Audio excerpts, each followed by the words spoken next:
নমস্কার, নিউজ ভ্যানগার্ডের এক নজরে 25-এ আপনাদের স্বাগত। আমি অর্ণব রয়েছে আপনাদের সঙ্গে। চোখ রাখবো বিস্তারিত সংবাদে। বিজেপি ত্রিপুরা প্রদেশের ডক্টর সেল এবং ইন্ডিয়ান রেড ক্রস সোসাইটির যৌথ উদ্যোগে বর্দোয়ালি যুবক সংঘ মেগা স্বাস্থ্য শিবির ও দুস্থদের মধ্যে কম্বল বিতরণ করা হয়। সেই অনুষ্ঠানে প্রধান অতিথি হিসেবে উপস্থিত ছিলেন প্রদেশ বিজেপি সভাপতি ডক্টর মানিক সাহা সহ মেয়র দীপক মজুমদার, এলাকার কর্পোরেটর অভিজিৎ মল্লিক প্রমুখরা। এই মেগা স্বাস্থ্য শিবিরে এলাকার অধিকাংশ জনগণই তাদের স্বাস্থ্য পরীক্ষা করায়। অবশ্যই আমি ধন্যবাদ দেব ত্রিপুরা যে চ্যাপ্টার ত্রিপুরা স্টেট ব্রাঞ্চ তাদের উদ্যোগে এই ধরনের একটা হেলথ ক্যাম্প করছে। এখানে আমি দেখলাম বিভিন্ন ডিপার্টমেন্টেরও আউটডোরের ওপিডি সিস্টেম এখানে করে বিনা পয়সায় এখানে ওষুধপত্রও দিচ্ছে। সব ব্যবস্থা নিজেদের উদ্যোগেই এটা করেছে। তো আমি অবশ্যই এই ধরনের যে প্রয়াস অবশ্যই আমি ওনাদেরকে ধন্যবাদ দেব এবং আগামী দিন শুক্রবার সকালে 10:30 থেকে জাতীয় সড়ক নোয়াগাঁও বাজার সংলগ্ন মিশন কমপ্লেক্স এলাকায় অবরোধ করে 2 থেকে 300 ছাত্রছাত্রী। সঙ্গে ছিল 300 থেকে 400 এলাকার অভিভাবকরা। রাস্তার দুই দিকে কয়েকশো লরি এবং ছোট গাড়ি দাঁড়িয়ে পড়ে। তাদের দাবি ছিল নোয়াগাঁও হয়ে জলে বাসা যে রাস্তাটি গিয়েছে দোগঙ্গা হয়ে তা মেরামত করা। খুবই খারাপ অবস্থা, দীর্ঘদিন যাবৎ কোনো ধরনের কাজ এই রাস্তায় হয়নি। তার মধ্যে 3 থেকে 4 কিলোমিটার বিভৎস রকম খারাপ। ছাত্রছাত্রীরা স্কুলে যেতে পারে না। বড় বড় খানাখন্দে পরিণত হয়েছে রাস্তাটি। এমনকি ছোট গাড়ি বাইক বহু কষ্টে জীবন হাতে নিয়ে রাস্তা পারাপার করে। এদিন জনজাতি সমৃদ্ধ এলাকায় এরা যেন প্রতীক্ষা করে বসেছিল, রাস্তার কাজ শুরু না হলে ছাড়বে না। 5 ঘন্টা অবরোধ থাকার পর এলাকায় ছুটে আসেন পানিসাগর এসডিএম রজত পন্থ, এসডিপিও সৌভিক দে এবং পূর্ত দপ্তরের এসডিও সুভাষ নাথ। তাদের আশ্বাসে কোনো ফল হয়নি। অবশেষে 3:30টার পর পূর্ত দপ্তরের যন্ত্রপাতি, গাড়ি, ইট এনে রাস্তার কাজ শুরু করতে বাধ্য হয় প্রশাসন। 5 ঘন্টা অতিক্রান্ত হওয়ার পর রাস্তা অবরোধ মুক্ত হয়।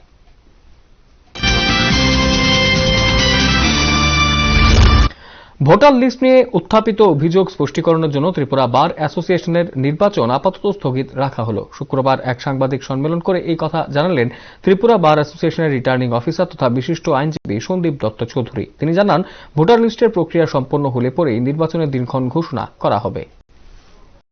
কথা হচ্ছে ত্রিপুরা বারের নির্বাচন আপাতত ডেফার করে দেওয়া হয়েছে, যেটা 27 ফেব্রুয়ারি 2022 তারিখে ছিল, সেটাকে সাময়িকভাবে ডেফার করা হয়েছে এবং বার অ্যাসোসিয়েশনের কর্মকর্তা যারা আছেন, প্রেসিডেন্ট, সেক্রেটারি, তাদেরকে বলা হয়েছে ভোটার লিস্টটা আবার একটু পরিবর্ধন, পরিমার্জন এবং অন্যান্যদের যদি কোনো ক্লেইমস এন্ড অবজেকশন থাকে সেটাকে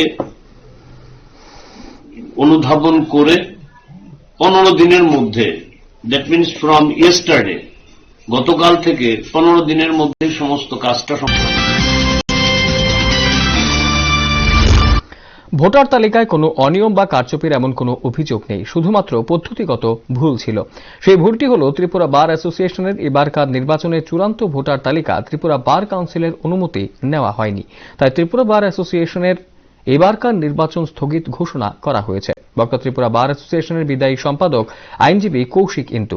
সে সাথে তিনি জানান, সংশ্লিষ্ট বিষয়ে সাধারণ সভায় উত্থাপন করা হবে এবং সাধারণ সভার সিদ্ধান্ত মোতাবেক পরবর্তী পদক্ষেপ গ্রহণ করা হবে। সামান্য ম্যাটার রেকটিফাই করে নেব, আমরা সে কথা বলেছি। এবং আমাদের উপর, আমাদের এক্সিকিউটিভ কমিটির উপরও একটা বডি আছে যেটাকে আমরা বলছি জেনারেল বডি। হ্যাঁ, সেখানে সব আইনজীবীরা উপস্থিত থাকেন। আমরা এখন ঠিক করেছি সেই ব্যাপারটা ওখানে আমরা জেনারেল বডিতে উত্থাপন করব। উত্থাপন করে যে জেনারেল বডি আমাদেরকে বলবে, আমরা সেই মতে আমরা এগিয়ে যাব এবং নির্বাচনটা যাতে সুষ্ঠু মতো হয় সেটাই। ফের ফাঁসিতে মৃত্যু হল এক বৃদ্ধের। ঘটনা আগরতলার কামিনী কুমার সিংহ মেমোরিয়াল উচ্চ মাধ্যমিক বিদ্যালয় সংলগ্ন এলাকায়। মৃতের নাম স্বপন কুমার সিনহা। মানসিকভাবে অবসাদগ্রস্ত নাকি ছিলেন তিনি। বিগত 3 বছর যাবৎ এই রোগে ভুগছিলেন তিনি। অবশেষে নিজের ঘরেই ফাঁসিতে ঝুলে গেলেন। খবর পেয়ে ছুটে যায় পুলিশ। শুরু হল তদন্ত।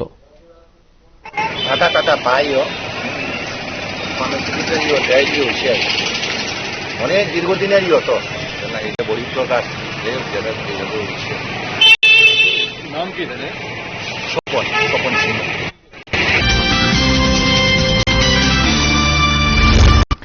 ইন্ডিজিনাস মোটর ওয়ার্কার্স ইউনিয়নের বিভাগীয় সম্পাদক শনিবার 6 ঘণ্টা বন্ধ ডাকলেন সংগঠন। সাংবাদিক বৈঠক করে এই কথা জানালেন বিভাগীয় নেতৃত্বরা। গন্ডাছড়া থেকে অমরপুর ও গন্ডাছড়া আমবাসা সড়কের সমস্ত যানবাহনই বন্ধের আওতায় থাকবে বলে জানালেন বিভাগীয় নেতৃত্বরা। আগামীকাল যেহেতু আমরা IPFT indigenous motor worker union এটা রেজিস্টার প্রাপ্ত, তার কারণে আগামী কাল আমরা সকাল 6টা হইতে 12টা পর্যন্ত যতগুলি সিন্ডিকেট আওতায় যে গাড়িগুলি রয়েছে ভেহিকেল, তো আমরা বন্ধ আহ্বান।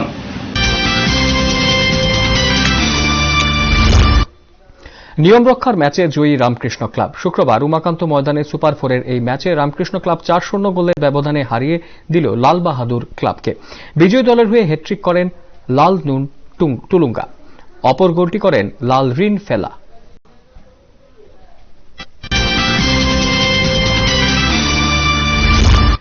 আত্মসমর্পণকারী বৈরীরা 25 ফেব্রুয়ারি তাদের দাবি আদায়ের লক্ষ্যে 24 ঘণ্টা বন্ধ রাখল সারা রাজ্যে। সঙ্গে এডিসি এলাকা 40টি ব্লক এলাকায়ও থাকবে এই চিত্র। সঙ্গে বড়মুড়া জাতীয় সড়ক অবরোধ করবে তারা। তাদের দাবি মানতেই এই উদ্যোগ নিল আত্মসমর্পণকারী জঙ্গিরা। সাংবাদিক বৈঠক করে এই কথা জানালেন আত্মসমর্পণকারী বৈরী নেতার সম্পাদক অনন্ত দেববর্মা।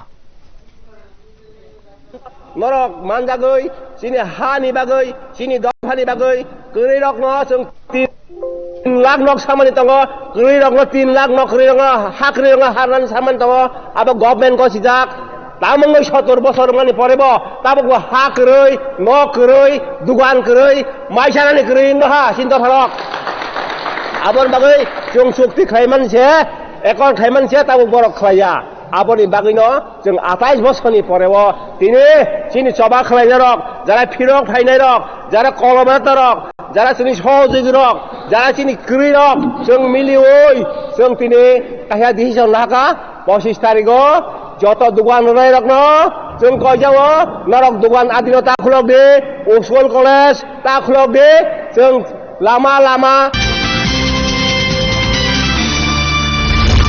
ত্রিপুরা রাজ্যের রাজ্যপাল শারীরিকভাবে অসুস্থ হয়ে পড়লেন শুক্রবার। হঠাৎ অসুস্থতার কারণে তাকে তড়িঘড়ি জিবি হাসপাতালে নিয়ে যাওয়া হলো। সেখানে চিকিৎসকরা তার চিকিৎসা করেন চটজলদি। অবশেষে সুস্থ হয়ে ওঠেন তিনি, বাড়িতেও ফিরে গেলেন।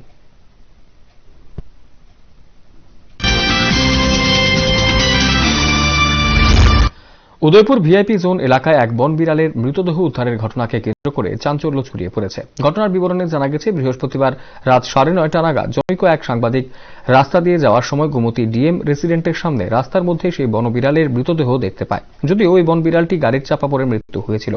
সাথে সাথে খবর দেওয়া হয় উদয়পুর বন দপ্তরের কর্মীদের। অভিযোগ, প্রথম অবস্থায় বন দপ্তরের কর্মীরা তালবাহানা করলেও পরবর্তীতে এক প্রকার চাপের মুখে ঘটনাস্থলে ছুটে এসে বিড়ালটিকে উদ্ধার করে নিয়ে যায়। প্রশ্ন উঠছে, উদয়পুর শহরের প্রাণকেন্দ্র ভিআইপি জোন এলাকায় ওই বন বিড়াল আসলো কোথা থেকে?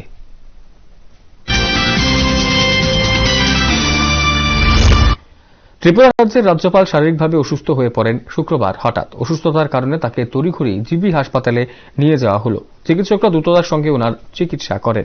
পরে ওনার শরীর স্বাভাবিক হওয়ায় ছেড়ে দেওয়া হলো রাজ্যপালকে। ঘরে ফিরে গেলেন রাজ্যপাল।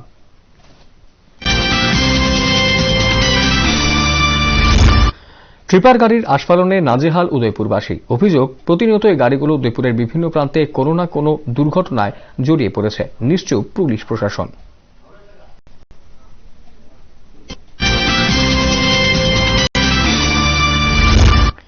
ভারত মাতার সুরক্ষায় অকালে প্রাণ ঝরল রাজ্যের আরও এক বীর সন্তানের। এই শহীদ সন্তানের নাম গৌতম সিনহা। সিআরপিএফ এর 9 নম্বর ব্যাটালিয়নে জওয়ান গত 16 ফেব্রুয়ারি মহারাষ্ট্রের আহিরিতে এক আকস্মিক দুর্ঘটনায় প্রাণ হারান। শুক্রবার কালাচোরা ব্লকের অন্তর্গত নদীপুর নিজ বাসভবনে শহীদ জওয়ানের মরদেহ নিয়ে আসা হলে গোটা গ্রাম শোকে মুহ্যমান হয়ে পড়ে।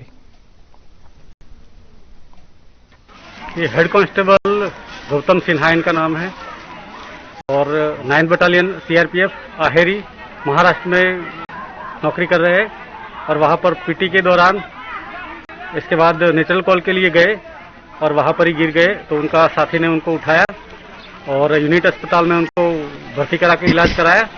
इसके बाद उनको सिविल अस्पताल ले जाया गया और वहां पर डॉक्टर साहब ने इलाज के बाद उनको मृत घोषित किया और हम लोग इधर लाए। अभी उनका जो है अंतिम দুদিনের মাথায় অমর 21শে ফেব্রুয়ারি তথা আন্তর্জাতিক মাতৃভাষা দিবস। এদিন জাতীয় অবনত মস্তকে শ্রদ্ধা জানাবে ভাষা শহীদদের। ধোয়া মোছা এবং রং করার কাজ চলছে জোর কদমে বাংলাদেশে। বীর শহীদদের শ্রদ্ধা জানাতে এই প্রয়াস।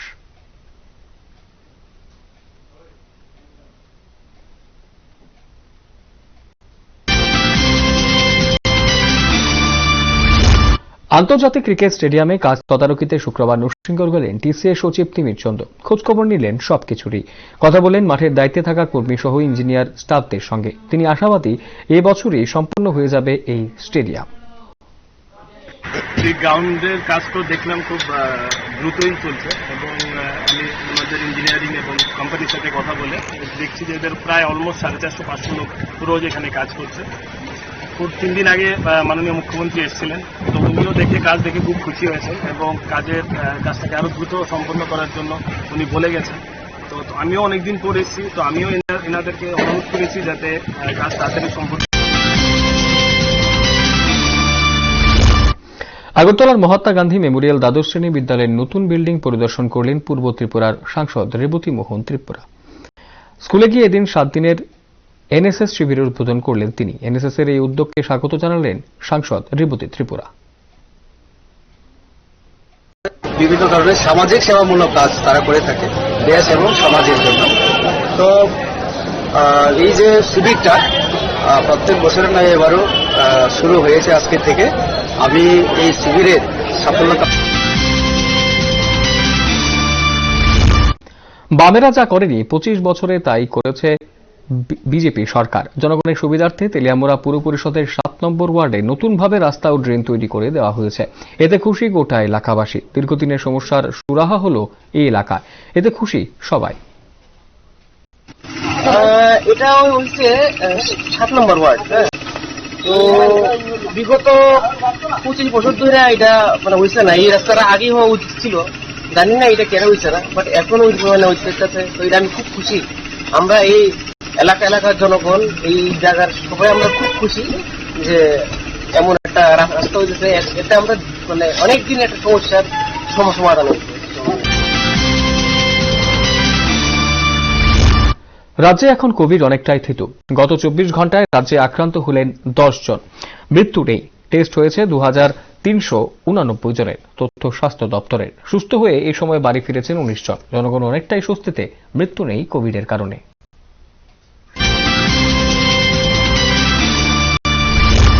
উৎসাহ উদ্দীপনার মধ্য দিয়ে আগরতলা প্রেস ক্লাবে শুক্রবার শুরু হল লুডো প্রতিযোগিতা, যা চলবে আগামী 19 ফেব্রুয়ারি পর্যন্ত। এই লুডো প্রতিযোগিতায় উদ্বোধন করলেন রাজ্যের মহিলা ক্রিকেটার মৌচৈতি দেবনাথ। পুষ্পস্তবক দিয়ে তাকে অভিবাদন জানালেন আগরতলা প্রেস ক্লাবের স্পোর্টস কমিটির কনভেনার দেবব্রত চক্রবর্তী। সাংবাদিকরা বেশ উৎসাহ নিয়ে অংশগ্রহণ করলেন এই লুডো আসরে।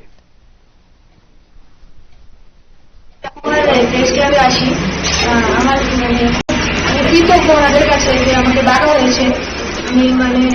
আমি চাইবো কি সবগুলি ইভেন্টই খুব ভালোভাবে খেলা হোক এবং সবাই যাতে খুশিতে পারফরমেন্স ভালো করতে।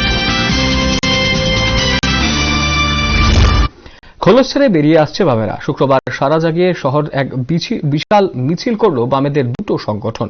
এক মিছিলে বিভিন্ন দাবি স্লোগান তুললেন তারা। সদর ডিওয়াইএফআই এবং সদর এসএফআই ডিওয়াইএফআইএসির উদ্যোগে আজকে আমরা এখানে বাইক মিছিলে সমবেত হয়েছি। এই লড়াই বাঁচার লড়াই, এই লড়াই গণতন্ত্র পুনরুদ্ধারের। দেশে একদিনে নতুন করে কোভিড পজিটিভ 25,920। মৃত্যু হয়েছে 492 জনের।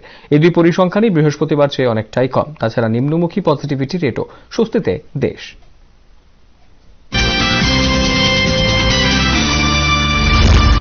কৈলাসহর পুর পরিষদের 2 নম্বর ওয়ার্ড এলাকায় 2টি বিদ্যালয় সহ একাধিক গৃহস্থের বাড়িতে চুরির চেষ্টার ঘটনায় আতঙ্কে সংশ্লিষ্ট এলাকায়। পুলিশ প্রশাসনের নিষ্ক্রিয়তার অভিযোগ, প্রয়োজনীয় ব্যবস্থা গ্রহণের দাবিতে সরব নাগরিক মহল।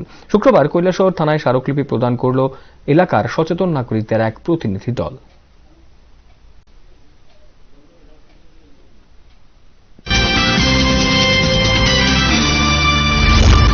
ফের শহরের উন্নয়নের জন্য কোপ পড়ল বৃক্ষরাজির উপর। সড়ক প্রশস্তের জন্য ভিআইপি রোডের দুপাশে অবস্থিত ৬০০টির মতো উদ্ভিদ কাটার কাজ শুরু করেছে সংশ্লিষ্ট প্রশাসন। এর মধ্যে ফক্সাল প্লাম বা ঝাউ জাতীয় কিছু গাছ স্থানান্তর প্রক্রিয়া শুরু করেছে কর্তৃপক্ষ, যেগুলো গত ৪-৫ বছর আগে এক প্রকার পরিকল্পনা ছাড়াই কর্তৃপক্ষ সংশ্লিষ্ট স্থানে রোপণ করেছিল। এই ক্ষেত্রে প্রশ্ন উঠেছে, উন্নয়নের লক্ষ্যে বর্তমান কর্তৃপক্ষের গৃহীত সিদ্ধান্তগুলো আগামী দিনে নির্বুদ্ধিতার পরিচয় দেবে কিনা তাই নিয়ে। রোডের যে 4 লেনিং কাজ স্মার্ট সিটি প্রজেক্টে করা হচ্ছে, ওখানে কিছু কিছু গাছ যেটা রোডে মাঝে পড়ে গেছে ওটা কাটা হয়েছে। যেখানে যেখানে পসিবল সম্ভব আমরা চেষ্টা করছি কি গাছকে ওখান থেকে তুলে ট্রান্সপ্লান্ট করে দে আমরা আলাদা জায়গায়। তো এই রোডে মোটামুটি 600+ ট্রিজ হ্যাভ বিন আইডেন্টিফাইড। খয়েরপুরের বাইপাসে বোলেরো অটোর সংঘর্ষে 4 জন আহত হয়েছে। ঘটনা বৃহস্পতিবার দুপুরে। দমকল কর্মীরা খবর পেয়ে ঘটনাস্থলে ছুটে গিয়ে আহতদের হাসপাতালে নিয়ে আসেন। আহত চালক সহ 3 জন অটোযাত্রী। এদের মধ্যে একজনের আঘাত গুরুতর বলে জানা গেছে। আমরা স্পটে গেলাম এখানে, তারপরে দেখলাম অটোটা আবার সামনে এরকম চ্যাপ্টা হয়ে আছে এবং আরেকটা mini truck front to front. কিসের সাথে অ্যাক্সিডেন্ট হয়েছে? কি কি গাড়ি অ্যাক্সিডেন্ট হয়েছে? এই তো মানে একটা অটো আর একটা মিনি ট্রাক। কোন জায়গাতে অ্যাক্সিডেন্ট হয়েছে স্যার? এটা হয়েছে বাইপাস রোডে পূর্ব চাম্বমোড়া দাসপাড়া। কতজন আহত হয়েছে? এখানে 4 জন। তামিলনাড়ুতে এক হিন্দু ছাত্রীকে হিন্দু ধর্ম গ্রহণের জন্য অত্যাচার, বিষপানে আত্মহত্যা সেই ছাত্রী। তারই প্রতিবাদে কৈলাসহর এভিভিপি শাখা ও রামকৃষ্ণ মহাবিদ্যালয় কলেজ ইউনিটের পক্ষ থেকে প্রতিবাদ মিছিল এবং বিক্ষোভ প্রদর্শন করা হলো। তাদের দাবি একটাই, দোষীদের শাস্তি দিতেই হবে।